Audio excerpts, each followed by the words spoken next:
If you like building things in Minecraft, then imagine using a similar software to dream things up and create them in the real world.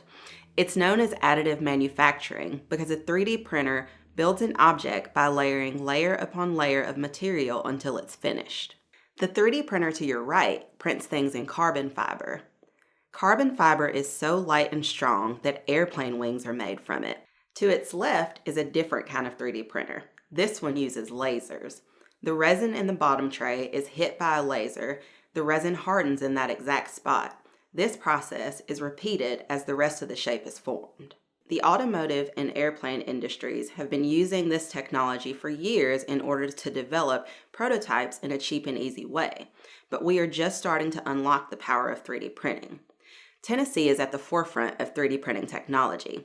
Oak Ridge National Laboratory has 3D printers as big as rooms that can print things like a Shelby Cobra, a small submarine for the military, or even small buildings.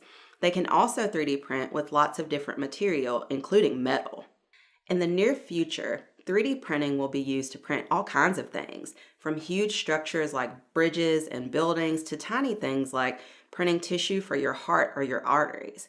3D printers that use concrete as ink are already building houses, and other machines can print an ear from real human tissue. Chattanooga's Branch Technology has patented and created the world's largest freeform 3D printer. They just won a NASA 3D printed habitat competition and will be building 3D printed houses right here in Chattanooga in the near future. To the left of the laser resin printer is an all-in-one educational robot called the DoBot Magician. While this robot can 3D print, it's kind of a Swiss Army knife for wonderfully geeky things. Its smaller body makes it the best tool for you to learn about robotics. It can perform tasks including 3D printing, laser engraving, writing and drawing, and grabbing objects. You can even learn basic computer programming and see the results in the real world. Education robots like this are a part of a new family of technology that is designed to learn through experimentation. Everyone loves to customize things to make them their own. On your far right is a laser cutter etcher that allows you to etch any design onto almost any surface. Using vector software, you can create your design. Then put wood, leather, paper, granite, or even your phone case in the machine. Position your design onto your device and then hit start. Some pretty ingenious designs have been created using a laser cutter, and if you are into vector software, then it's a great way to sharpen your engineering skills. To the left of the laser is Baxter. Baxter is a robot that is designed to work alongside humans and can be trained instead of programmed. So with robots like this, you can grab them by the wrist and teach them to move over here, click a button, grab this, put it over here, and then let it go. Once you've done that, the robot can repeat that task over and over and over again without any intervention from you. So you've never touched a line of code, a mouse or keyboard, or anything like that. Robots like this can be trained to do all kinds of things, even make you a cup of coffee. And to the left of Baxter, we have a tabletop CNC router. CNC stands for Computer Numerical Controlled.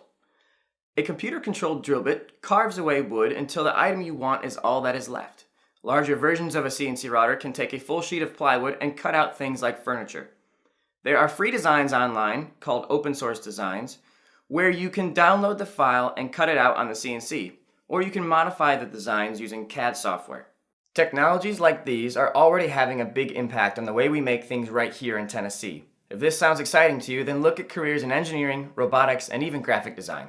With big technology packed in a small size, the units in front of you are technically referred to as UAVs, or unmanned aerial vehicles, but you probably know them as drones. Drones are being used for all kinds of jobs, from aerial photography to security monitoring, and from construction projects to agriculture. And new uses for drones are being imagined here in Tennessee too. Franklin, Tennessee's Snaproll is a video production company that was one of the first 6 companies in the United States to legally fly drones for commercial use in public airspace. They've gone on to shoot drone footage on several continents for big companies.